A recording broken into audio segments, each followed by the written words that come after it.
Kepada yang terhormat Kiai Haji Ahmad Bahauddin Nur Salim dari Rembang, Jawa Tengah, disilahkan.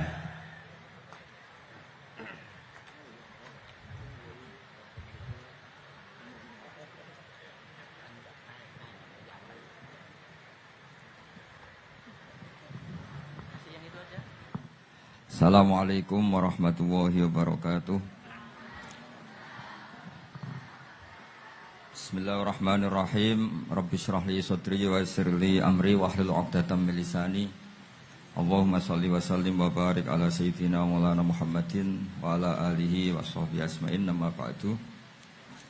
Yang sangat saya hormati Kiai Haji Raden Azaim, semua masayikh, semua keluarga besar Kiai As'ad yang saya hormati, juga pemateri kedua atau Mau'izah Hasanah kedua Kiai Haji Muslih dari Madura, kemudian wonten Kiai Haji Afifuddin, semua yang saya hormati. Niki saya hadir perjalanan terpanjang karena 1 tahun. Jadi saya dari rumah 2020 sampai sini 2021. Jadi ini perjalanan yang ekstra. Ini bentuk permintaan maaf saya karena kemarin saya datang tapi sudah selesai Gus. Hutang katanya sih. Ternyata Gus Azaim tidak legowo memaafkan, dia itu ngutang katanya, karena saya kemarin datang tapi terlambat terus dibajak disuruh ngajar Ma'had Ali. Tak pikir itu sudah bayar, ternyata masih diutangkan. Nah ini sudah selesai, berarti saya sudah jadi orang baik lah kira-kira gitu sudah. Jadi sudah bayar utang gitu. Saya mau cerita sebentar tentang khol. Dulu 84 guru saya Kiai Haji Maimun Zubair, semua mas saya se-Indonesia rawuh ke sini untuk muktamar, termasuk bapak kandung saya Kiai Haji Nur Salim ikut datang, ikut menyaksikan betapa pondok ini zaman itu masih Kiai As'ad jadi tonggak sejarah penting dalam NU, yaitu kembali ke Khittah 26. Kita tahu NU dulu itu ormas, kemudian era Gus Wahid jadi partai politik, era Gus Dur karena saran beberapa kiai, wafi muqaddimihim ada Kiai As'ad, Kiai Ahmad Siddiq dan beberapa kiai, kembali lagi ke Khittah 26, yaitu menjadi ormas, organisasi masyarakat yang menaungi, yang mengayomi, yang menganjurkan mazhab ahli sunnah wal jamaah. Tadi Gus Azaim cerita betapa pentingnya para pendiri, para muassis yang diibaratkan sebagaimana pohon. Saya masih ingat Dawe Mbah Mun. Saya nanti cerita mas saya sebentar, terus cerita kitab Al-Ataqoh As-Somadiyah dikarang Said Muhammad, fawaidnya maksudnya. Kalau Islam Arab, ini kata Mbah Mun, kalau Islam Arab itu contohnya kayak pohon kurma, jadi kuat. Dan wajah tasbihnya itu di daunnya tidak jatuh. Tapi kalau Islam Indonesia, kata Mbah Mun, itu kayak padi, jadi ya agak doyong-doyong sedikit. Jadi untuk menghadapi angin besar itu pilihannya 2, Anda kekar kayak kurma, atau fleksibel kayak padi. Jadi ya doyong-doyong sithik gitu. Ada koruptor sowan, salam templeknya ya diterima gitu. Ada calon bupati cantik ya didukung. Pokoknya agak-agak doyong gitu. Tapi baru kayak doyong itu nggak bisa roboh karena fleksibel. Jadi kazar in akhraja syatahu. Jadi ada 2 tamsil. Karena memang menghadapi orang fasik, orang dolim ini, kita sebagai ulama itu ya kebingungan. Ini mungkin Ki Afif bisa bahul masail ini. Karena pertanyaannya gini, saya berkali-kali digojlok sama bapak saya. Berteman orang fasik hukumnya gimana? Pasti dijawab haram. Tapi kalau pertanyaannya dibalik, membina orang fasik hukumnya gimana? Baik. Dan bisa membina kalau berteman. Makanya Gus Azaim pernah bikin seni deh, muktamar seni. Anggap saja madhabnya seperti itu gitu. Jadi ya agak doyong-doyong sedikit. Masa ketop berteman orang yang macam-macam, tapi itu fleksibel. Nyatanya tetap soleh sampai sekarang gitu. Itu berarti itu ya gitu kata Mbak Mun itu. Jadi untuk menahan angin yang besar pilihannya hanya dua. Anda kokoh kayak pohon kurma atau fleksibel kayak padi. Nah, Islam Indonesia kata Mbah Mun itu pari wae katanya, padi. Jadi ungkapan-ungkapan para masyayikh ini penting karena khazanah yang saya baca. Saya berkali-kali cerita ini dalam kitab Khilyatul Auliya. Itu Abu Nu'aim al-Asfihani cerita tentang riwayat Sufyan bin Uyainah. Ini gurunya Imam Syafi'i. Itu setiap kali Nabi Isa dan Yahya, ini dua nabi yang sekurun, sama-sama masih muda. Nabi Yahya itu senangannya dolan ke orang-orang soleh, menyambangi orang-orang soleh. Tentu itu bagus. Tapi kalau Nabi Isa ini suka menyambangi orang-orang yang fasik, orang-orang yang nggak jelas. Ketika dua beliau ini ketemu, tentu yang perlu jawaban Nabi Isa karena kontroversi, berteman sama orang-orang yang nggak jelas. Kata beliau, innama ana tabibun udawil mardo. Seorang kiai, seorang nabi, orang yang baik itu ibarat dokter. Di mana-mana dokter tuh ngobati orang yang apa? Sakit. Kalau Anda dokter dan peneliti satu penyakit, pasti cari daerah yang banyak pandeminya. Masa neliti pandemi di orang-orang yang apa? Sehat. Jadi ini juga perlu dibahsul masail karena tadi dibolak-balik itu. Bina orang berteman orang fasik hukumnya haram karena wa in kana dzarrin fajannibhu sur'atan. Tapi kalau bina orang fasik hukumnya baik. Bisa bina kalau berteman. Jadi fikih itu ya karena dibolak-balik. Makanya sholat juga gitu. Sholat yang tumakninah yang lama itu ya bagus. Masa jagongan mbek pangeran nggak asik? Jagongan sama teman aja asik, masa jagongan sama pangeran tidak apa? Asik. Tapi kalau Ibnu Abbas sholat tuh cepet. Ketika ditanya, kenapa kalau Anda sholat cepet? Setan baru tata-tata mau goda, saya sudah selesai. Kata. Karena setan itu ya jaga jaim tuh, jaga image. Jadi kalau mau goda orang itu ya surinan dulu, macak-macak dulu. Ternyata mau ke situ sholatnya sudah selesai. Lah kebetulan mazhab saya itu yang kedua itu gitu.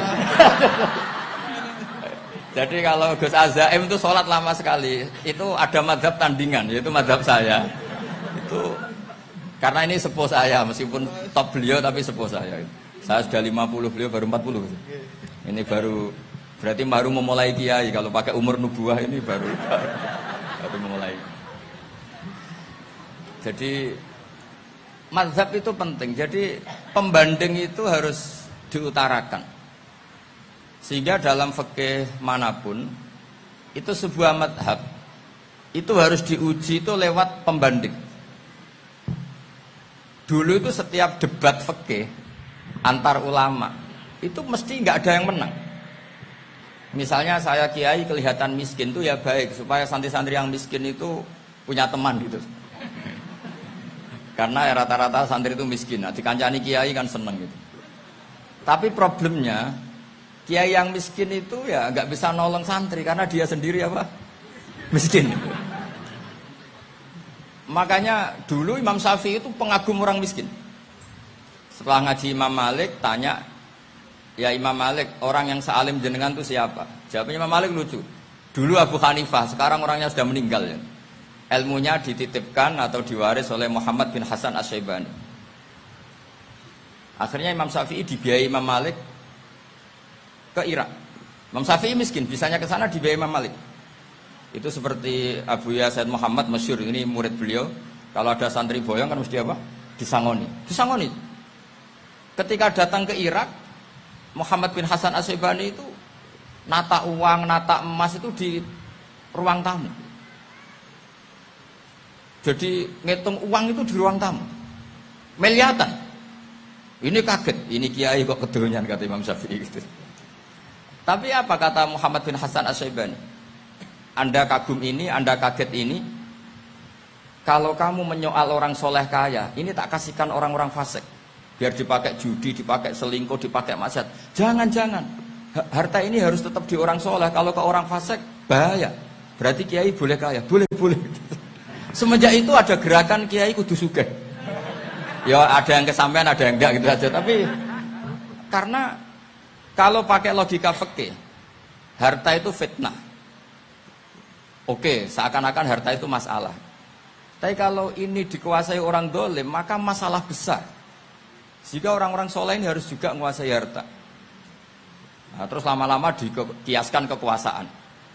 Kalau yang kuasain orang fasik, orang tidak sholat, ribet. Akhirnya kiai terus dukung, ya akhirnya ikut politik tadi. Nak menawa bupatinya kena diatur gitu. Diatur kon sholat, orang ngasih proposal, maksudnya diatur keng sholat maksudnya. Ini cerita-cerita apa logika-logika fikih. Makanya saya sering ngaji kitab-kitab itu, diantara yang saya suka adalah ada dialog besar yang terjadi di antara orang-orang pilihan, termasuk bahkan di antara para nabi dan Tuhan. Jadi unik, Allah sendiri kadang mengajari kecerdasan para nabi itu ya lewat dialog. Masyhur itu, Nabi Ibrahim itu punya ruang khusus untuk sholat dan tidak boleh siapapun masuk situ. Tahu-tahu ada yang sudah di situ. Beliau membuka, kaget. Siapa memberi izin ke kamu yang punya rumah ini? Saya yang punya rumah dan saya tidak memberi izin kamu. Yang memberi izin saya itu yang punya saya, kamu dan rumah ini. Yaitu Allah Ta'ala katanya. Wah, berarti kamu malaikat dong? Iya, saya malaikat Israel. Disuruh nyabut nyawa kamu kan? Ya agak sopan karena agak pernah mondok di Salafiyah itu malaikat Israel itu. Itu akhirnya Nabi Ibrahim bilang, wah itu keliru, Anda pasti keliru. Hal ra'aita habiban yumitu habibah, hal ra'aita khalilan yumitu khalilah. Saya ini Khalilur Rahman, saya ini kekasih Allah. Masa ada kekasih bunuh yang dikasih? Itu Israel akhirnya ngaji, masuk akal juga. Ternyata perintah ini mungkin hoax ya, pokoknya dia terus mikir akhirnya. Iya ya, masa ini kekasih Allah kemudian oleh Allah dibunuh, dimatikan. Terbanglah Israel, matur lagi, ya Allah, kata Ibrahim, hal ra'aita khalilan yumitu khalilah. Masa kekasih bunuh yang dia apa? Kasih. Kayaknya masuk akal Gusti. Mulai ngaji lah kira-kira gitu malaikat itu. Akhirnya oleh Allah dijawab, ya sudah begini, kamu datang ke Ibrahim bilang, hal ra'aita habiban yakrahu ayyalqa habibah. Masa kekasih tidak siap ketemu yang dikasih. Nah, jadi akhirnya Nabi Ibrahim, Israel datang lagi. Logikanya sekarang enggak gitu, begini katanya diajarin. Hal ra'aita habiban yakrahu ayyalqa habibah. Masa kekasih tidak siap ketemu yang dikasih. Kata Ibrahim, oke, ya, terus mau meninggal. Jadi kalau jenengan cinta betul sama Allah ya harus, ya tidak usah, jangan sekarang tapi. Kalau mati di rumah aja, kalau di pondok ngerepotnya kiainya nanti. Tapi nanti setelah punya cucu banyak lah. Nah, barokahnya baca ini dialog-dialog orang pilihan ini akan tersibak. Karena tidak dalam semua kebaikan itu nggak ada logikanya, rata-rata ada logikanya. Misalnya begini, kalau Anda orang soleh, kemudian anak Anda pamit mau sekolah di Jerman, pilihan Anda mengizinkan apa enggak? Karena potensi jadi fasik ya tinggi, karena di tempat-tempat maksiat. Potensi berdakwah dari daerah yang untuk daerah yang tidak ada dai-nya menjadi ada. Itu mesti ulama itu berdebat. Misalnya punya anak pamit mau kembali atau keluarga. Yang satu cara berpikir optimis. Awal ada dai di beberapa negara Eropa itu ya barokahnya imigran, pekerja, mahasiswa. Dan semua itu bumi Allah, harus ada tasbih, harus ada tahmid. Dan itu harus dimulai dari kemauan atau mengizinkan anak asuh kita ke sana. Tapi di sisi yang lain potensi jadi fasik itu tinggi sekali. Pemana iman pas-pasan.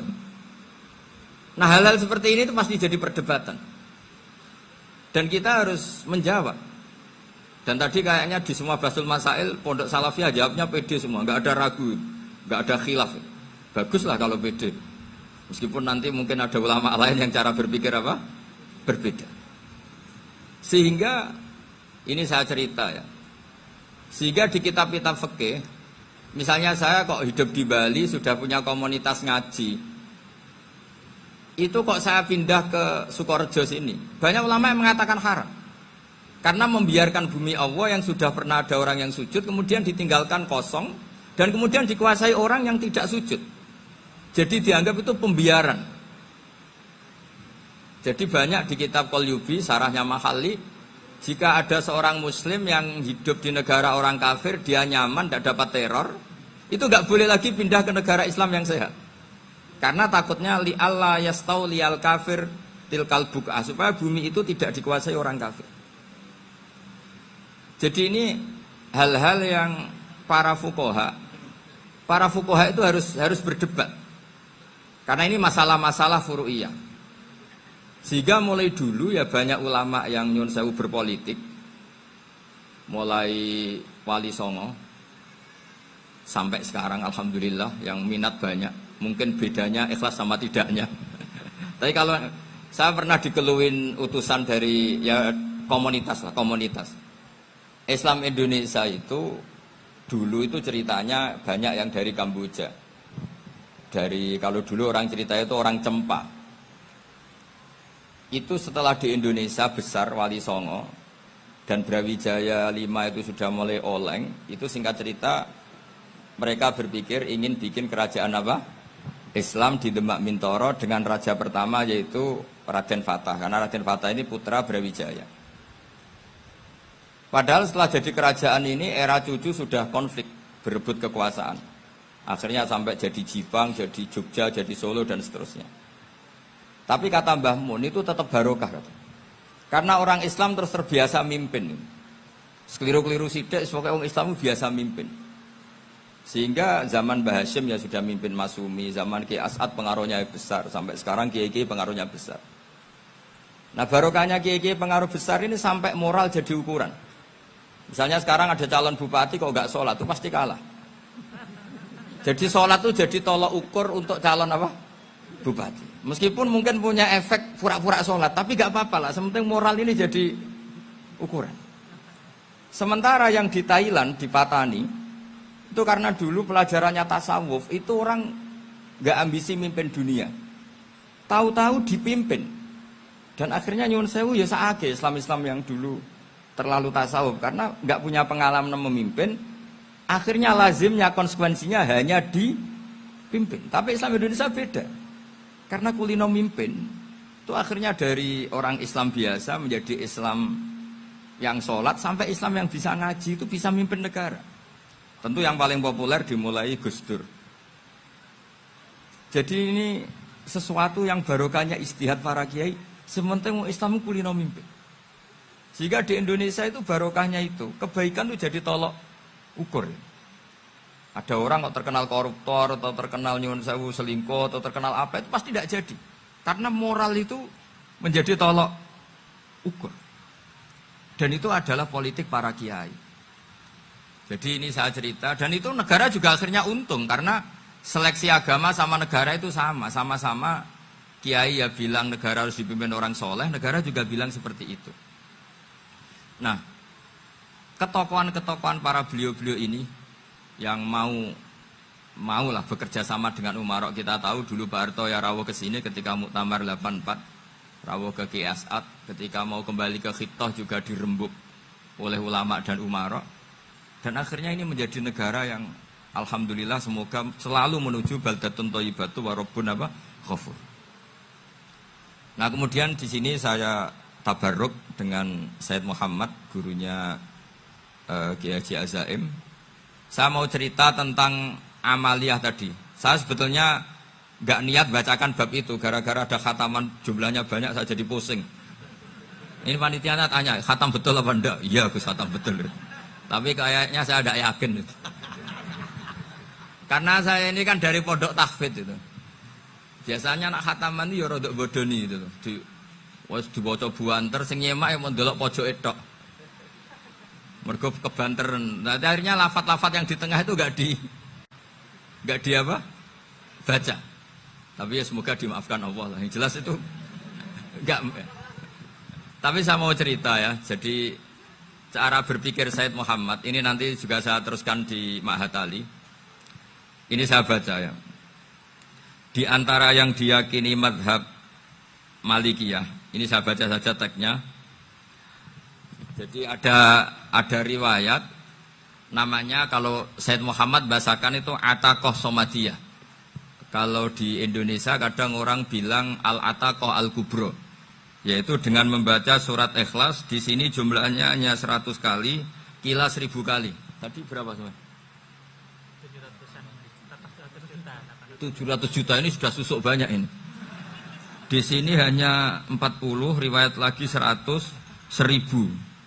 Terus sampean tadi berapa? 800 juta. Wah, ini sudah susuk ini.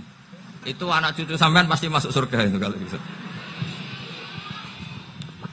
Ini saya baca, ini kitabnya Said Muhammad ini. Suratul Ikhlasi wal Itqu minan nar. Akhrajat Tabrani fil Kabir an Fairuz ad-Dailami wa Ibnu Uftin Najasi. Waqad khadaman Nabiyya sallallahu alaihi wasallam. Orang ini jadi khadimnya Nabi. Qala Rasulullah sallallahu alaihi wasallam, "Man qara'a qul huwallahu ahad mi'ata marratin fi shalat ghairiha katabahu lahu bara'atan minan nar." Ini hanya berapa ini? Mi'ata marrah. Berarti kalau satu orang itu cukup 100. Tadi sudah untuk 7 turunan tadi untuk orang berapa? Ya, untuk 7 turunan cukup ya? Cukup. Untuk 7 turunan. Ya, sudah susuk ini, sudah susuk ini.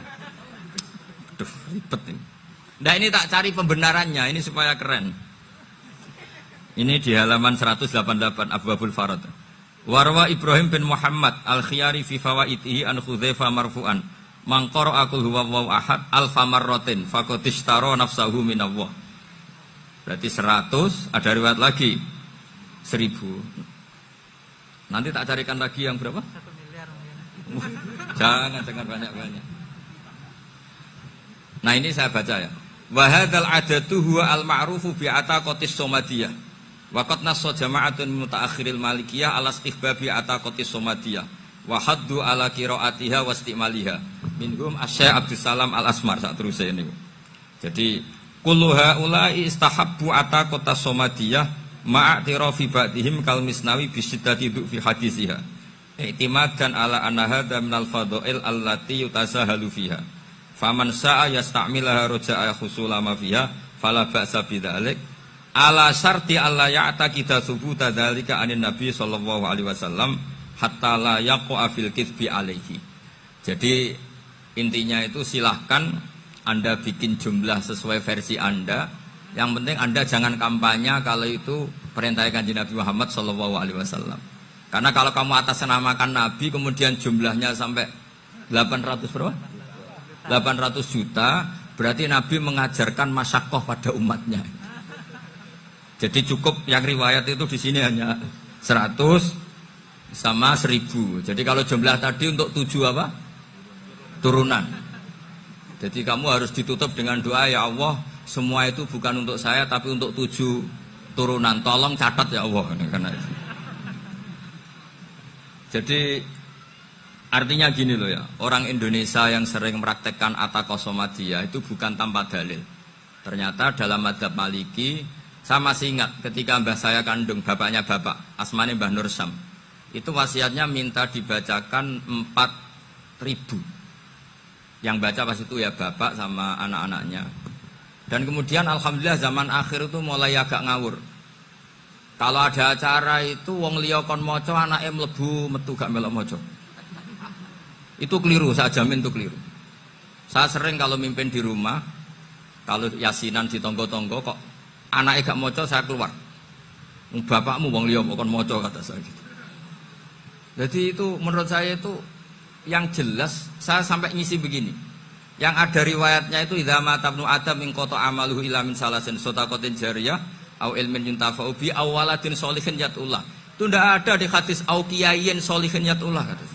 Yang ada itu awaladin apa? Sholihin. Jadi anaknya harus ikut, kalau ndak ada usah kata. Akhirnya anaknya dhewe nggih Gus nggih. Akhirnya tak kei jagung paling akeh kula mendet sithik. Wong aku ora anake kok. Kadang-kadang enggak, orang lain baca buahnya anaknya mau mlebu metu mau enggak no tamu mbek rokokan. Itu harus ditobatkan itu. Keliru itu. Karena nasnya bukan awkiyayin solihin tapi awaladin solihin. Ini bukan provokator, ini memang iya seperti itu. Nah terus tentang tadi la ilaha illallah yang didawuhkan Gus Azaim. La ilaha illallah itu penting sekali, cuma saya mohon itu dielmoni lah. Jadi dulu kalimat ini menjadi spesial karena dielmoni, karena dimulai dari fa'lam annahu la ilaha illallah. Terusannya ayat tuh wastaghfir lidzambika walil mu'minina wal mu'minat. Saya ulang lagi ya. Terusannya ayat tuh wastaghfir lidzambika walil mu'minina wal mu'minat. Makanya menurut mazhab Sadili, kamu disuruh baca la ilaha illallah dulu, jangan istighfar dulu. Saya ulang lagi ya. Dalam mazhab Sadiliyah itu la ilaha illallah dulu, nggak boleh istighfar dulu. Alasannya masuk akal. Orang yang kafir 70 tahun itu sekali baca la ilaha illallah itu langsung yughfar lahum ma qad salaf. Sehingga la ilaha illallah sendiri sudah punya kekuatan supaya dosa kita diampuni. Qul lil ladzina kafaru iyantahu yughfar lahum ma qad salaf. Cara menghentikan kekafiran gimana? Dia melafadzkan la ilaha illallah. Ini kalimat yang begitu saktinya sampai orang yang kafir puluhan tahun itu dosanya semuanya terhapus hanya karena melafadzkan la ilaha illallah. Nah, makanya kata Abdul Hasan Asadili, wastaghfir lidzambika ay bihadil kalimah. Seseorang sah diistighfar itu kalau melafadzkan la ilaha illallah. Misalnya ada orang kafir mati kafir, sah enggak anak cucunya mengistighfari dia? Enggak sah karena belum melafadzkan la ilaha illallah. Makanya kata Abdul Hasan Asadili, wastaghfir lidzambika ay bihadil kalimah. Sehingga lafadz ini spesial betul. Tapi kadang-kadang beberapa mursyid cara berpikir lain. Ini kalimah thayyibah harus dibaca orang suci, sehingga mendahulukan apa? Istighfar. Untuk supaya pas ngelafatkan kalimah thayyibah sudah dalam keadaan apa? Suci. Itu juga masuk akal. Tapi secara meyakinkan saya sendiri lebih mengikuti manhajnya Abil Hasan Asyadzili karena alasannya tadi, yang kafir puluhan tahun saja langsung luntur dosanya karena melafatkan la ilaha illallah. Artinya la ilaha illallah sendiri sudah bagian dari istighfar. Nah, ya tadi buktinya. Fa'lam annahu la ilaha illallah terus wastaghfir lidzambika walil mu'minina. Jadi orang sah diistighfari itu setelah dipastikan sah tauhidnya.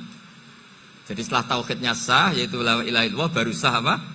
Diistighfari. Sehingga orang kafir, saya ulang lagi, orang kafir yang mati kafir anak cucunya tidak boleh apa? Tidak boleh menistighfar. Terus saran saya kedua, la ilaha illallah itu filosofinya itu nafyun li uluhiyati ghairillah wa isbatun li uluhiyatillah wahdah. Filosofi la ilaha illallah itu gimana? Menafikan semua selain Allah itu tidak Tuhan dan hanya menuhankan Allah semata. Nah itu caranya gimana? Caranya kita harus terbiasa ini, karena tadi saya dibilangin panitia ini rata-rata mustameknya atau mustamiatnya ini santri. Caranya gimana? Dilatih pakai logika. Saya berkali-kali cerita kalau ngaji, saya sekaligus kampanye. Allah itu Tuhan yang begitu fair. Untuk menjadi Tuhan Allah mempersilahkan, ada kualifikasi Tuhan. Jadi boleh dikompetisikan, itu boleh kata Allah. Gak apa-apa kamu ngaku Tuhan gitu kata Allah. Tapi nak ngaku pangeran itu paling gak ya direputasi lah.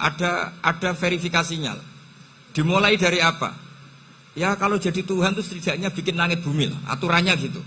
Jadi kalau daftar bupati ya daftarlah ke KPU. Masa tahu-tahu jadi apa? Tuhan kemudian tidak punya prestasi bikin langit bumi. Sehingga Allah itu cara ngendikan itu ya fair.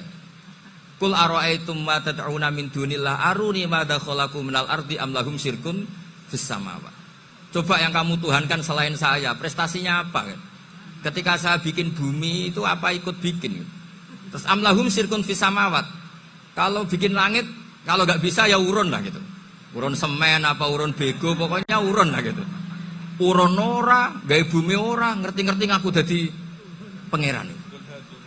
Kul hatu burhanakum. Jadi ya kan ya lucu kan, misalnya syarat kiai di Salafiyah kan keluarga Kiai As'ad, cucunya ngaji ngalim. Orang keluarga Kiai As'ad tuh aku kiai utama di Salafiyah. Oh mesti dipenjara ya. Lah yo gak gawe langit bumi, gak ada prestasi terus ngaku sebagai apa? Tuhan. Sehingga fair. Makanya saya berkali-kali cerita. Jubair bin Mut'im itu punya anak namanya Muhammad. Ini sudah orang alim, Muhammad bin Jubair bin Mut'im. Itu cerita awala Islami Abi. Mut'im itu orang pinter sekali. Saking pinternya dia jadi delegasinya orang Quraisy datang ke Rasulullah sebagai negosiator untuk membebaskan Asra Badrin, tawanan perang apa? Badar. Yang namanya disuruh itu pasti orang pinter. Tapi apa yang terjadi ketika nginep di masjid, karena zaman itu gak ada hotel, nanti jadi geger. Orang musyrik nginep di masjid hukumnya gimana? Bahsul masail tok. Zaman itu mau tidak mau, kalau sekarang kan ada hotel, kiai juga punya wisma. Apa yang terjadi? Orang ini cerdas sekali. Dan delalah Nabi pas sholat maghrib itu baca wattur wa kitabim mastur sampai am khalaqus samawati wal ard. Ya kalau kamu jadi Tuhan ya setidaknya menciptakan langit bumi lah. Namanya jadi Tuhan ya ada persyaratan ya. Paling enggak punya reputasi menciptakan langit bumi. Atau kalau jadi Tuhan setidaknya reputasinya itu enggak diciptakan yang lain. Am khuliqu min ghairi syai'in. Ini jadi Tuhan kok punya bapak, punya ibu. Ini jadi Tuhan kok lahirnya di bumi. Ada tanggal lahirnya, ada tahun. Masa jadi Tuhan kok dulu buminya. Pokoknya walhasil tuh. Akhirnya Nabi ketika salam sholat maghrib, dia datang. Ya Rasulullah, akalku habis oleh ayat yang barusan kau baca. Sudah saya Islam saja. Argumentasi selain Allah Tuhan itu batal. Itu, nah saya mohon santri-santri salafiyah itu baca Quran sampai seperti itu. Jadi jangan hanya khataman banyak-banyakan maksudnya. Ini bukan nyindir ini, ngamuk ini. Jadi ya khatamannya tadilah 1000 atau berapa lah, jangan banyak-banyak. Juga kasihan malaikat yang nyatet kan. Wong baru subhanallah alhamdulillah aja di teks hadisnya abad al malaikah gak ditete. Itu baru subhanallah alhamdulillah itu sudah mencapaikan malaikat. Makanya saya wiridan tuh arang-arang kasihan malaikat karena nanti jadi itu ya ada madhabnya itu. Jadi kalau Gus Azaim sholat lama tak saingi sholat cepet itu sama-sama ada madhabnya. Yang cepet kayak saya tadi setan pas tata-tata mau goda pas rukuk saya sudah itidal. Mau goda itidal saya sudah sujud, pusing dia. Tapi jangan tiru, ini madhab yang agak-agak khusus lah, sudah cara orang Madura agak khilaf sih. Khilaf ya, khilaf ini agak khilaf ini sudah. Tapi saya ingin lah, sampean kalau ngaji Quran itu dilatih berlogika. Jadi Allah itu fair, nggak apa-apa kalian ngaku Tuhan tuh nggak apa-apa, tapi tunjukkan prestasi kamu apa. Aruni madza khalaqu minal ardi am lahum syirkun fis samawati. Am khalaqus samawati wal ard. Diulang lagi, am khuliqu min ghairi syai'in. Setidaknya kalau jadi Tuhan itu ya enggak butuh yang lain lah. Masa jadi Tuhan kok wujudnya saja butuh orang lain, butuh bumi, eksistensinya butuh makan, butuh minum. Makanya Allah cara meniadakan uluhiyah selainnya itu Allah itu redaksinya itu mengena sekali. Yaitu tadi dengan cara-cara seperti itu. Sebagian ayat disebutkan ma asyattuhum khalqas samawati wal ardi wala khalqa anfusihim. Wong Tuhan kok enggak punya reputasi bikin langit, bikin bumi, bahkan untuk menciptakan dirinya sendiri saja enggak bisa. Ya sudahlah, kamu tidak usah ngaku Tuhan, nggak level kata gitu. Akhirnya terus ditemukan Tuhan yang sejati, yaitu wal awwalu wal akhiru wal dhahiru wal batin. Itu yang Mut'im ini tadi termasuk orang yang sangat cerdas sekali. Padahal itu bacanya bukan pas basul masail enggak. Nabi pas sholat maghrib. Juga bukan pas ceramah enggak. Tapi itu didengarkan. Makanya termasuk ini spesial untuk hormat saya kepada Ki As'ad. Makanya saya ini kalau mentasjek santri-santri, ini agak sensitif, tapi sudah saya tidak perlu takut fitnah. Saya termasuk, kenapa saya ingin jadi ahli tafsir, tentu yang membentuk itu Mbah Maimun dan bapak saya. Bapak saya itu hafal Quran kayak hafal Fatihah, saking senengnya Quran itu. Mungkin bisa kamu saingi itu. Itu adalah orang kafir itu bisa paham Quran. Itu sangat menyinggung saya. Orang kafir itu bisa paham Quran. Ketika Umar Islam itu karena mendengar apa coba? Mendengar apa? Quran. Dan itu masih kafir apa sudah Islam? Masih kafir karena kalimat-kalimat yang di Quran itu begitu jelas wal kitabil mubin sehingga didengarkan orang kafir pun tuh ngefek. Makanya ketika Umar datang ke saudari putrinya kemudian dengar Toha ma anzalna alaikal Qur'an apa litasqa itu dia terus iman. Begitu juga Mut'im. Itu ketika dengar Nabi baca surat At-Tur ya langsung iman. Makanya kata Ibnu Jarir At-Tabari, kamu jangan pernah bilang gini, syaratnya paham Quran itu harus alim, harus gini.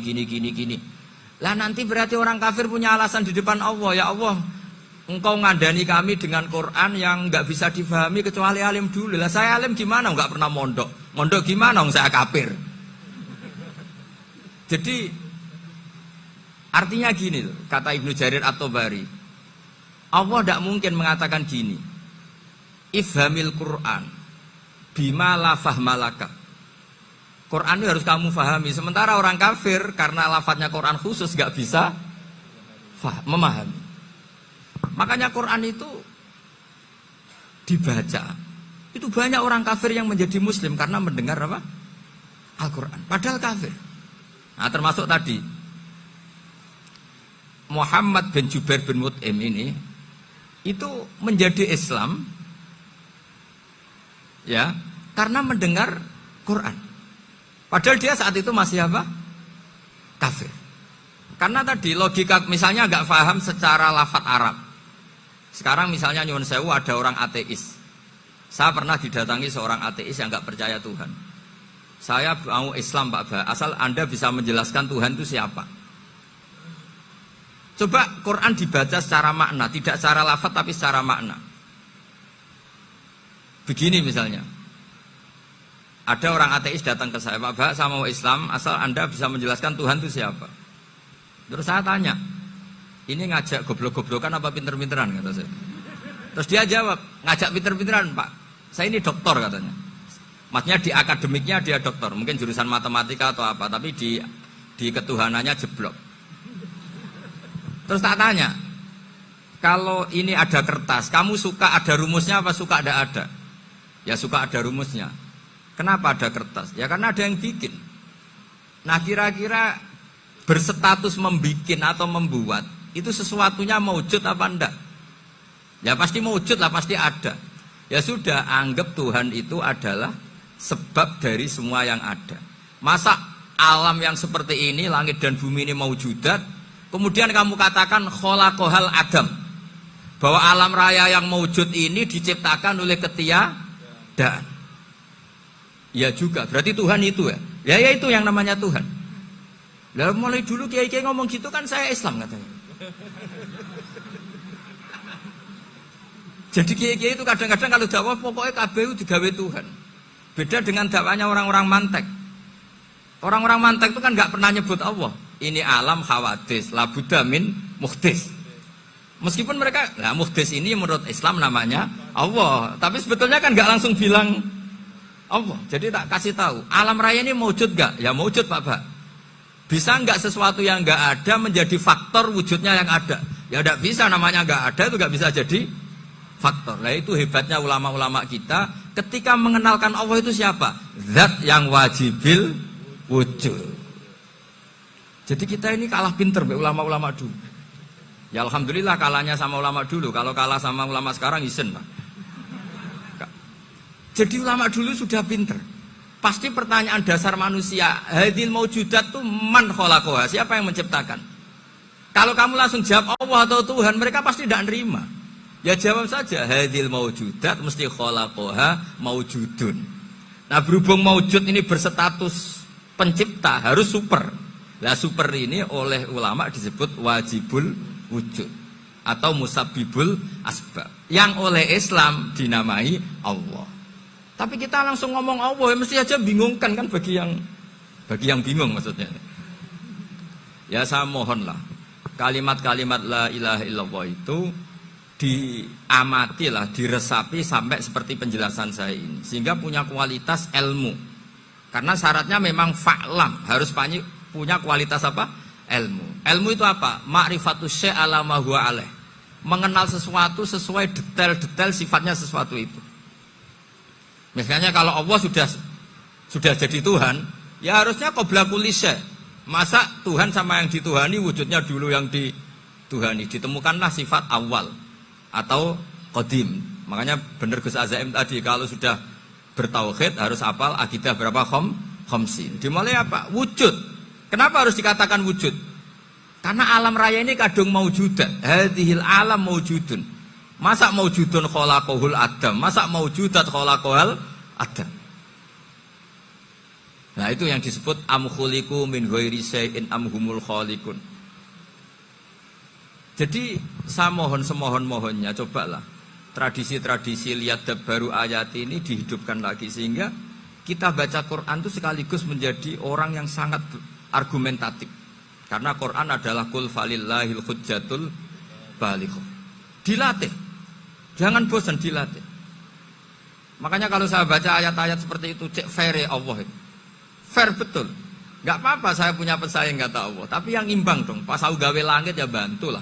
Atau ada langit tandingan lah kira-kira gitu.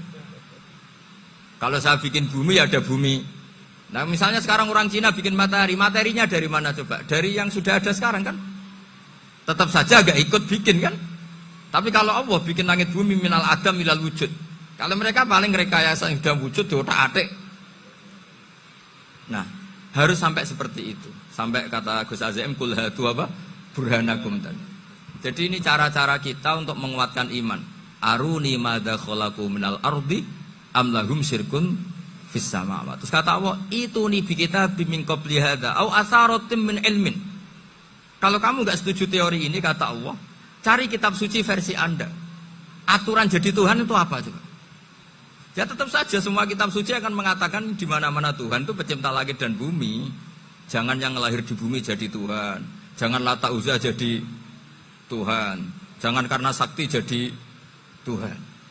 Nah ini di sini pentingnya ilmu balaghah, ilmu mantek yang alhamdulillah di pondok-pondok kita masih diajari. Makanya kata mantek, sebetulnya ilmu akal hanya menemukan hadil maujudat khalaqaha maujudun.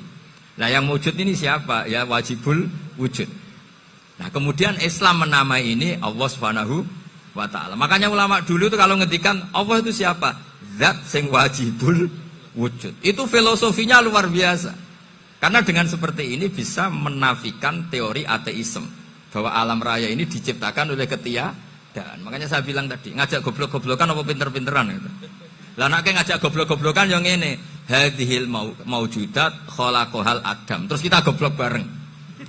Loh iya kan barang maujud diciptakan yang tidak maujud. Wong ora wujud kok mempengaruhi sing wujud. Ya monggo nak goblok bareng kata.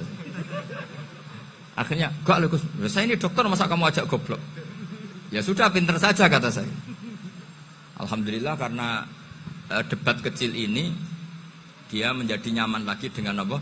Islam. Memang saya tentu gak bisa disalahkan doktoralnya karena di ilmu yang selain apa? Teologi gitu. Tapi kan polanya dia pasti pinter. Makanya ini sekaligus mengingatkan anak-anak lah. Kecakapan menjelaskan itu harus dilatih. Karena di antara kelebihannya Quran itu wal kitabil apa? Mubin. Yaitu kitab yang punya kemampuan menjelaskan. Ini yang terakhir saya beri contoh. Terakhir ini penjelasan Quran. Dulu orang kafir itu cara berpikir itu begini. Muhammad, urusan kita ini banyak, problem kita banyak. Masa iya urusan yang banyak ini cukup dengan satu Tuhan? Kalau problem banyak ya Tuhannya harus banyak. Ada Tuhan pohon, Tuhan hujan. Ya kayak Cina itu ada Dewi Kuan Im keberuntungan, ada yang sial. Yang pokoknya diurus yang banyak lah. Maka mereka bilang aja'alal alihata ilaha wahida inna hadza la syai'un ujab. Ini aneh urusan banyak kok Tuhannya satu, ini aneh lah. Tapi Nabi secara sabar dan yang diomongnya orang kafir. Tidak anak Mahatali, orang kafir. Jadi nanti kalau anak Mahatali gak paham Quran kebangetan, orang kafir saja paham. Akhirnya Nabi secara santai, secara rileks memberi penjelasan gini. Kalau Anda menjadi buruh, kalau orang Arab dulu bilang abdan. Kamu suka enggak punya majikan banyak, perintahnya beda-beda, semuanya memaksa kamu untuk nurut. Sama punya majikan satu yang baik. Ya enggak suka lah Muhammad kalau majikan saya banyak, semuanya berhak merintah saya, enggak enak. Majikannya satu saja. Terus kata Nabi, Tuhanmu itu majikan kamu. Kalau Tuhannya banyak, kamu bingung. Nanti perintahnya banyak. Akhirnya mereka paham. Dan itu segampang itu Allah memberi penjelasan. Daraba wa masalah rajulan fihi syuraka mutasyakisuna wa rajulan salamal lirajul. Hal yastawiyani masalah? Alhamdulillah. Langsung diberi analogi. Kalau kamu jadi buruh, punya majikan banyak yang perintahnya beda-beda. Kemudian jadi buruh yang majikannya satu, kamu milih mana? Ya milih satu Muhammad. Ya sudah. Kalau Tuhannya banyak, perintahnya banyak, kamu juga bingung. Langsung menjadi faham. Nah, ketika ada orang tidak ikhlas, Nabi cara memberi penjelasan juga gampang. Misalnya saya dikasih uang Gus Azaim 1 juta. Kemudian matur nuwun saya sama Pak Afif. Aneh enggak? Saya ini orang aneh enggak? Orang aneh enggak? Itu Nabi kalau mencontohkan orang tidak ikhlas gitu. Kata Rasulullah, orang tidak ikhlas itu sebagaimana orang beli budak. Min kholisi malih. Budak itu dibeli dari uangnya sendiri. Kemudian fa'amila hadal abdu, budak ini kemudian bekerja dan a'tohullatahu. Hasilnya dikasihkan sama orang lain. Terus Nabi memberi percontohan. Ayasurrukum ayyakuna abdukum kadzalik. Apa kamu suka kalau budak kamu seperti itu? Dulu orang-orang dulu kan beli budak untuk disuruh bekerja, terus disuruh setor apa? Hasilnya. Jadi budaknya kamu yang beli, yang biayai. Kalau sekarang mungkin nggak ada budak, gini lah. Saya nyuruh Zaid, tak kasih mobil, tak kasih bensin, tak kasih uang jalan supaya narik angkot. Hasilnya disuruh ngasihkan saya. Ternyata dikasihkan orang lain dan matur nuwun sama orang. Kamu suka punya budak seperti itu? Ya tidak suka ya Rasulullah. Ya ibaratnya seperti itu. Bumi yang bikin Allah, nyawa kamu yang bikin Allah, semua fasilitas dari Allah. Kemudian kamu menyembah selain Allah. Segampang itu. Dan Nabi telaten sampai dulu yang mayoritas orang kafir menjadi mayoritas Muslim. Dan semuanya tanpa paksaan. La ikroha fiddin. Karena qad tabayyana rusdu minal ghayy. Nah, cara tabayana gimana? Yaitu punya kemampuan menjelaskan. Wal kitabil apa? Mubin. Ini makanya saya mohon lah. Ini saya mohon semohon-mohonnya anak-anak ini kan kader-kadernya Mbah Samsul Arifin, Mbah As'ad, Gus Fawaid, sekarang Gus Azaim, semuanya harus punya kemampuan wal kitabil apa? Mubin. Sehingga diantara sifatnya Nabi itu fatonah, punya kecerdasan. Nabi itu gak pernah debat kalah itu, meskipun sudah terdesak gak pernah kalah. Pernah Nabi itu ngendikan la adwa wala tiarata, tidak ada penyakit menular. Ada orang yang mungkin kurang suka iseng, ada onta yang sudah gudiken dijejerno sama yang waras, ternyata yang waras jadi gudiken. Akhirnya Nabi diundang lah kira-kira gitu. Ya Rasulullah, kata engkau gak ada penyakit menular. Tapi ini onta yang gak gudiken tak jejerkan yang gudiken ikut gudiken. Berarti kan menular. Nabi santai jawab, faman jarrobal awal. Lalu yang pertama gudiken ketularan siapa katanya. Wah kalau ini asli Nabi, ya sudah seperti itu. Jadi ngiranya dia menang karena yang gudikan pertama nulari yang kedua. Ternyata Nabi tanyanya lagi, faman jarrobal awala, yang gudikan yang pertama siapa? Oh ini asli ya maksud saya itu. Jadi Nabi itu gak pernah kalah. Karena Nabi punya apa? Fatona. Jadi saya mohon, ya tadi makanya ini efeknya tuh khatamannya gak boleh banyak-banyak ya. Maksud saya kalau musim khataman ya gak apa-apa, khataman banyak-banyak. Tapi kalau gak musim khataman ya musim-musim tadabbur gitu. Tapi kalau ini musim khataman gimana monggo lah. Cuma saya kok kasihan malaikatnya ada di itu kok. Ya ngoten mawon, minta maaf. Assalamualaikum warahmatullahi wabarakatuh.